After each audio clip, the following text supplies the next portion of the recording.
नमस्कार जोहार, मैं राजू और आप देख रहे हैं 24 झारखंड न्यूज। चलिए जानते हैं झारखंड की सुबह से लेकर शाम तक की तमाम बड़ी खबरों को। सीएम हेमंत सोरेन ने रांची में फहराया तिरंगा, कहा अक्टूबर तक होगी 35,000 नियुक्तियां, पीएचडी करने वालों को हर महीने मिलेंगे 25,000 रुपये। 78वें स्वतंत्रता दिवस के अवसर पर मुख्यमंत्री हेमंत सोरेन ने ऐतिहासिक मोहराबादी मैदान में राष्ट्रीय ध्वज फहराया। परेड का निरीक्षण के बाद सीएम ने राष्ट्रीय ध्वज फहराया। मुख्यमंत्री ने इस अवसर पर राज्य की जनता को संबोधित किया और न सिर्फ अपनी सरकार की उपलब्धियां गिनाई बल्कि विरोधियों पर भी हमला बोला। अपने संबोधन के जरिए सीएम ने विरोधियों पर निशाना साधा और कहा कि निहित स्वार्थ से प्रेरित कुछ विकास विरोधी तत्वों ने झारखंड के विकास की राह में बार बार परेशानियां खड़ी करने की कोशिश की है, लेकिन जनता की अटूट आस्था और विश्वास के कारण हमने हर कठिनाई और बाधा का डटकर सामना किया और विरोधी अपने मंसूबे में कामयाब नहीं हो सके। मुझे पूरा विश्वास है कि अगर इरादों में मजबूती, दिल में विश्वास और नियत में ईमानदारी हो तो दुनिया की कोई ताकत आपको झुका नहीं सकती। अपने अधिकार और सम्मान की रक्षा के लिए संघर्ष करना हमारी परंपरा है। युवाओं को संबोधित करते हुए सीएम ने कहा कि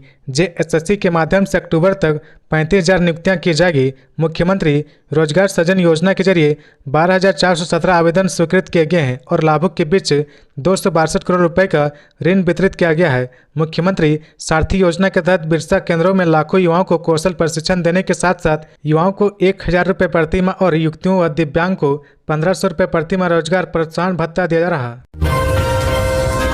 झारखंड के 6.63 लाख किसानों का इस साल 2 लाख का कर्ज होगा माफ।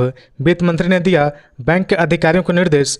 बैंक राज्य में कृषि क्षेत्र को अपनी सर्वोच्च प्राथमिकता में शामिल करे। सरकार जनता के कल्याणकारी योजनाओं को उन तक पहुंचाने के लिए कृत संकल्पित है। उक्त बात वित्त मंत्री रामेश्वर उरांव ने कहा। मंत्री डॉक्टर रामेश्वर उरांव प्रोजेक्ट भवन सभागार में राज्य स्तरीय बैंकर्स समिति की त्रैमासिक बैठक में बोल रहे थे। 28वीं त्रैमासिक बैठक में ऋण योजनाओं की समीक्षा की गई और बैंक अधिकारियों को सरकार की योजनाओं के लिए तैयार रहने को कहा गया। बताया गया कि इस बार 6.63 लाख किसानों का अधिकतम 2 लाख रुपए तक का कर्ज माफ हो जाएगा। पहली योजना वाले 4.73 लाख और इस योजना के दौरान नए जोड़े गए 1.9 लाख किसान इसके पात्र होंगे। नए किसानों के केवाईसी की प्रक्रिया अंतिम चरण में है।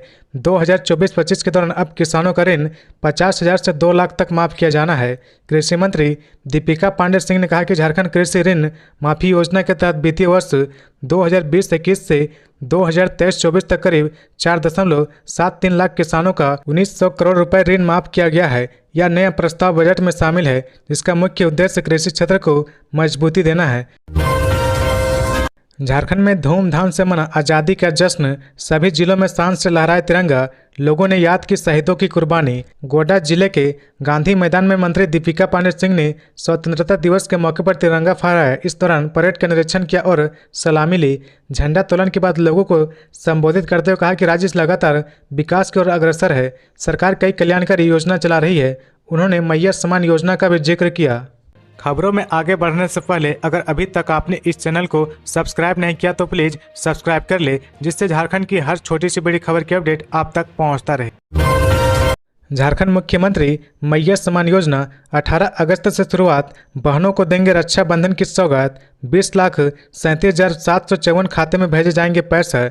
रक्षाबंधन से ठीक पहले राज्य की बहन बेटियों को सीएम हेमंत सोरेन सौगात देंगे। वे 18 अगस्त को पाकुड़ में रहेंगे। यहां से वह झारखंड मुख्यमंत्री मैया सम्मान योजना की शुरुआत करेंगे। इस दिन चयनित लाभुक बहन बेटियों के खाते में योजना की पहली किस्त 1,000 रुपये ट्रांसफर किए जाएंगे। इस योजना को लेकर गुरुवार को सीएम हेमंत सोरेन ने मोहराबादी में झंडा तोलन के बाद अधिकारियों के साथ अहम बैठक की। इस अहम बैठक में मुख्य सचिव एल ख्यांगते, मुख्यमंत्री के अपर मुख्य सचिव अविनाश कुमार, महिला बाल विकास एवं सामाजिक सुरक्षा विभाग के सचिव मनोज कुमार तथा सूचना एवं प्रौद्योगिकी सचिव विप्रा पाल और वीडियो कॉन्फ्रेंसिंग के माध्यम से विभिन्न जिलों के उपायुक्त शामिल हुए। मुख्यमंत्री ने कहा कि झारखंड मुख्यमंत्री मैया सम्मान योजना के लिए जो महिलाएं आवेदन कर रही है, उनके आवेदन की प्रति एवं स्वीकृति के साथ चयनित लाभुक को उनके बैंक खाते में समान राशि हस्तांतरित किए जाने की जानकारी एसएमएस के माध्यम से दे। इससे उनको यह पता चल सके कि राज्य सरकार द्वारा झारखंड मुख्यमंत्री मैया सम्मान योजना की समान राशि उनके बैंक खाते में डाली जा सके। उन्हें साइबर अपराध से बचाव को लेकर SMS के माध्यम से जागरूकता संदेश भी भेजे। मुख्यमंत्री ने महिला बाल विकास एवं सामाजिक सुरक्षा विभाग के अधिकारियों को निर्देश दिया कि झारखंड मुख्यमंत्री मैया सम्मान योजना के लाभों के खाते में हर महीने की एक निश्चित तारीख तक समान राशि हस्तांतरित करना सुनिश्चित करे। समान राशि हस्तांतरित करने में किसी प्रकार का विलंब नहीं होना चाहिए। महिला लाभुक के खाते में हर महीने इस योजना की समान राशि हस्तांतरित होनी चाहिए। मुख्यमंत्री को अधिकारियों ने बताया कि झारखंड मुख्यमंत्री मैया सम्मान योजना के लिए चल रहे विशेष शिविरों में अब तक 36,69,378 महिलाओं के आवेदन मिल चुके हैं। इनमें से 20,37,754 आवेदन स्वीकृत किए जा चुके हैं। मुख्यमंत्री ने कहा कि आवेदन लेने की प्रक्रिया में अभी भी जो त्रुटियां आ रही उसे अविलंब दूर करें ताकि इस योजना का लाभ लेने के लिए आवेदन देने से कोई भी पात्र महिला वंचित न हो। मुख्यमंत्री ने अधिकारियों को निर्देश दिया कि झारखंड मुख्यमंत्री मैया सम्मान योजना के लिए महिलाओं से आवेदन लेने के लिए विशेष शिविर को 18 अगस्त तक जारी रखे। उन्होंने कहा कि यह सतत चलने वाली एक योजना है। इसके तहत जो भी योग्य लाभुक होंगे वे कभी भी प्रज्ञा केंद्र के माध्यम से ऑनलाइन आवेदन कर सकते हैं। आवेदन जमा करने की प्रक्रिया निरंतर चलती रहेगी। दुमका में राज्यपाल संतोष गंगवार ने किया झंडोत्तोलन, लोगों को दिए कई संदेश।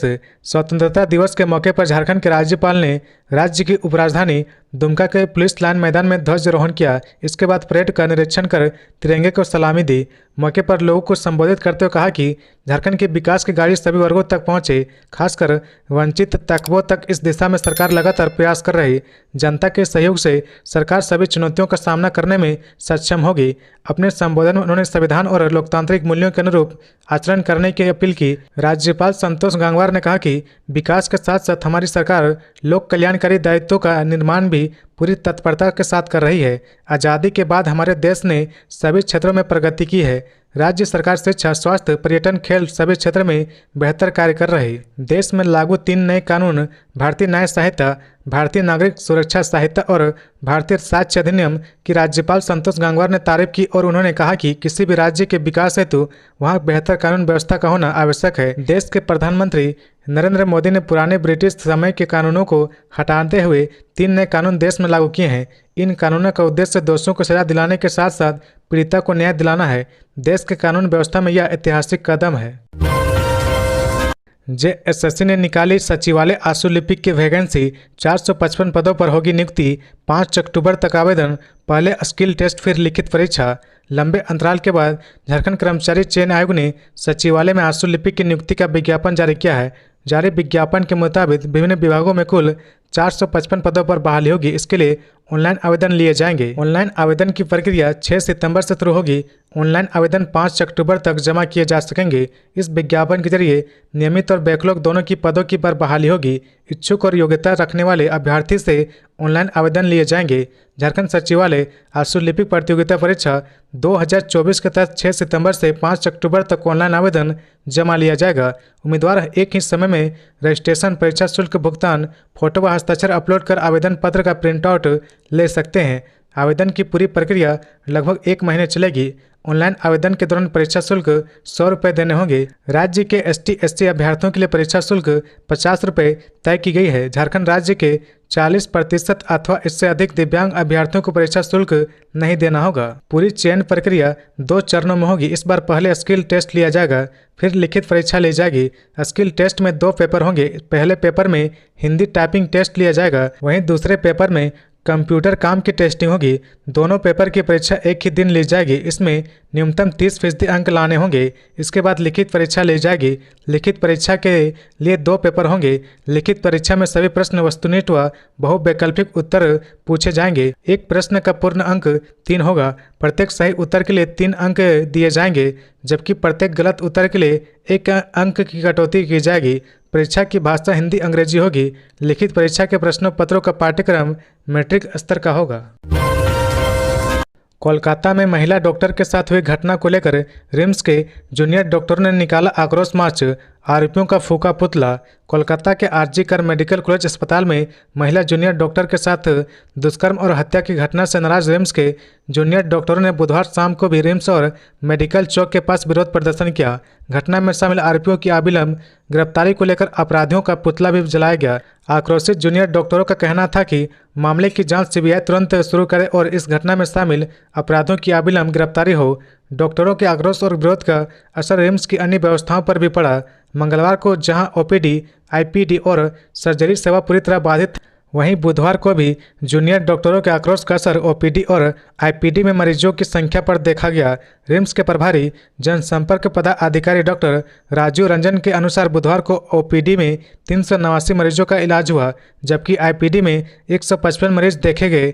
जनसंपर्क पदाधिकारी के अनुसार पहले से निर्धारित एक सर्जरी भी की गई। रिम्स के जूनियर डॉक्टरों का कहना है कि रिम्स में सुरक्षा व्यवस्था ठीक नहीं है। कई जगहों पर स्ट्रीट लाइट भी नहीं है। रिम्स के कई इलाके ऐसे हैं जहां सीसीटीवी नहीं है, सुरक्षाकर्मी भी प्रोफेशनल नहीं है और मानकों पर खरे नहीं उतरते हैं। ऐसे में रिम्स के डॉक्टर डर के साए में काम करते हैं। ऐसे में यहाँ की व्यवस्था को सुधारने की जरूरत है ताकि रिम्स में कोई अप्रिय घटना न हो। मिली जानकारी के अनुसार रांची एसएसपी चंदन कुमार सिन्हा और रिम्स के डीएन के साथ जूनियर डॉक्टरों की वार्ता के दौरान जूनियर डॉक्टरों ने अस्पताल और आवासीय क्षेत्र को अलग करने, सुरक्षा व्यवस्था में सुधार समेत कई मांगे रखी। वार्ता को सकारात्मक बताया गया। झारखंड के पारा शिक्षकों की नाराजगी बरकरार, मानदेय में 2000 रुपये की बढ़ोतरी को ठुकराया है। झारखंड के पारा शिक्षकों ने 2000 रुपये की मानदेय बढ़ोतरी के शिक्षा विभाग के प्रस्ताव को ठुकरा दिया है। पारा शिक्षक वेतनमान के समतुल्य मानदेय करीब 6000 रुपये बढ़ाने की मांग कर अड़े थे। शिक्षा मंत्री बैजनाथ राम की अध्यक्षता में शिक्षा विभाग के पदाधिकारी और पारा शिक्षकों के प्रतिनिधि मंडल के बीच हुई वार्ता में मानदेय बढ़ोतरी पर अंतिम सहमति नहीं बन सकी। अब रक्षाबंधन के बाद फिर से वार्ता होगी और मानदेय बढ़ोतरी पर मंथन होगा। शिक्षा मंत्री बैजनाथ राम ने वार्ता के दौरान सरकार की ओर से तत्काल 2000 रुपये मानदेय वृद्धि किए जाने की बात कही।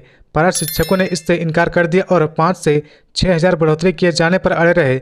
वहीं सहायक अध्यापकों का सेवाकाल 62 वर्ष करने पर मुख्यमंत्री की सहमति के बाद विचार किया जाएगा। झारखंड सहायक अध्यापक संघर्ष मोर्चा के राज्य प्रतिनिधि सिद्दीक शेख ने कहा कि सरकार ने वेतनमान के वादे को भुला दिया है। समझौते के अनुरूप ईपीएफ का लाभ देना था, उससे भी मुकर गई है। सरकार के समक्ष वेतनमान देने में किसी प्रकार की अड़चन है तो कम से कम वेतनमान के समतुल्य मानदेय पर विचार करना चाहिए। झारखंड में बदला मौसम का मिजाज, बारिश और वज्रपात का अलर्ट। मानसून टर्फ अभी बीकानेर व रांची होते हुए बंगाल की खाड़ी में जा रहा। वहीं एक साइक्लोनिक सर्कुलेशन दक्षिणी बांग्लादेश और उसके सटे इलाके में दिख रहा है। इसका असर पश्चिम बंगाल में भी है। इन दोनों कारणों से झारखंड में मानसून की गतिविधि जारी रहेगी। मौसम केंद्र के प्रभारी अभिषेक आनंद ने बताया कि 18 अगस्त तक रांची समेत राज्य के कई जिलों में हल्के से मध्यम दर्जे की बारिश हो सकती है। इस दौरान कई स्थानों पर गर्जन और वज्रपात के अनुमान है। 16 अगस्त को खूंटी, लोहरदगा व रांची में कई स्थानों पर भारी बारिश हो सकती है। 17 अगस्त को कोल्हन के साथ साथ संथाल में भी भारी बारिश हो सकती है। 18 अगस्त को कोल्हन, राजधानी और आसपास के इलाकों के साथ साथ हजारीबाग में भी कई स्थानों पर भारी बारिश हो सकती है। झारखंड में टाटानगर से जयनगर के बीच चलेगी नई साप्ताहिक ट्रेन। झारखंड में यात्रियों की सुविधा के लिए टाटानगर जयनगर के बीच नई साप्ताहिक एक्सप्रेस ट्रेन चलाने का निर्णय रेल मंत्रालय ने लिया है। यह पहल केंद्रीय रक्षा राज्य मंत्री संजय सेठ के द्वारा दी गई थी। टाटानगर जयनगर साप्ताहिक एक्सप्रेस वाया मुरी 16 अगस्त से प्रत्येक शुक्रवार को टाटानगर से प्रस्थान करेगी, जो शाम 6:50 में रवाना होगी और मुरी रात 8:50 में पहुंचेगी। इसके बाद धनबाद, जसीडीह, कीवल, समस्तीपुर, दरभंगा होते हुए दूसरे दिन सुबह 11:30 बजे जयनगर पहुंचेगी। वहीं जयनगर टाटानगर साप्ताहिक एक्सप्रेस प्रत्येक शनिवार शाम 7:30 बजे रवाना होगी और दूसरे दिन सुबह 11:30 बजे टाटानगर पहुंचेगी। इस ट्रेन में कुल 22 कोच होगा। ट्रेनों में अतिरिक्त भीड़ को देखते हुए यात्रियों की सुविधा के लिए 2 ट्रेनों में अस्थायी रूप से द्वितीय श्रेणी स्लीपर के 2 अतिरिक्त कोच 3 महीने के लिए लगाए जाएंगे। इसमें हटिया पटना पाटलिपुत्र एक्सप्रेस और पटना हटिया पाटलिपुत्र एक्सप्रेस में 15 अगस्त से 14 नवंबर तक कोच लगेगी। आरपीएफ ने ऑपरेशन सतर्क के दौरान मधुपुर रेलवे स्टेशन से बरामद किए 44.5 लाख रुपए। देवघर रेलवे सुरक्षा बल मधुपुर ने प्लेटफॉर्म संख्या 4 से ऑपरेशन सतर्क अभियान के दौरान कार्रवाई करते हुए एक व्यक्ति के पास से 44.5 लाख रुपए बरामद किया है। नकदी के संबंध में पर्याप्त दस्तावेज प्रस्तुत नहीं कर पाने के बाद आरपीएफ ने बरामद नकदी के साथ हिरासत में लिए गए व्यक्ति को आयकर विभाग धनबाद की टीम को सौंप दिया है। घटना के संबंध में बताया जाता है कि प्लेटफॉर्म संख्या 4 पर तैनात आरपीएफ के अधिकारी व जवान ने एक संदिग्ध व्यक्ति को चलती हुई पटना पूरी स्पेशल ट्रेन संख्या 8440 में चढ़ने का प्रयास करते देखा, जिसके बाद उसे पकड़ा गया। पकड़े गए व्यक्ति की पहचान मोहम्मद करामत के रूप में किया गया है। बताया जाता है कि उक्त व्यक्ति चलती ट्रेन में एक बैग फेंकने की कोशिश कर रहा था, लेकिन वह अपने प्रयास में विफल रहा, जिसके बाद आरपीएफ ने व्यक्ति के साथ बैग को आरपीएफ पोस्ट में लाया गया। बन्ना गुप्ता ने सुप्रीम कोर्ट के फैसले को बताया ऐतिहासिक, कहा बकाया रॉयल्टी मिलने से विकास के पथ पर अग्रसर होगा झारखंड। झारखंड सरकार में मंत्री बन्ना गुप्ता ने झारखंड के बकाए 1,36,000 करोड़ रुपए के मामले में सुप्रीम कोर्ट के फैसले का स्वागत किया है। बन्ना गुप्ता ने कहा कि बकाया रॉयल्टी मिलने से राज्य के विकास में नए आयाम लिखे जाएंगे और झारखंड विकास की ओर अग्रसर होगा। उन्होंने सुप्रीम कोर्ट के फैसले के लिए राज्य की जनता की ओर से उनके प्रति आभार प्रकट किया है। दिसोम गुरु शिबू सोरेन ने फहराया तिरंगा। खराब स्वास्थ्य के बावजूद सहयोगियों की मदद से झंडा फहराने पहुंचे गुरुजी। आज पूरे देश में 78वां स्वतंत्रता दिवस मनाया जा रहा। सरकारी गैर सरकारी संस्थानों, स्कूलों, कॉलेजों, राजनीतिक दलों के कार्यालयों में हर जगह खूबसूरत तिरंगा शान से फहराया जा रहा।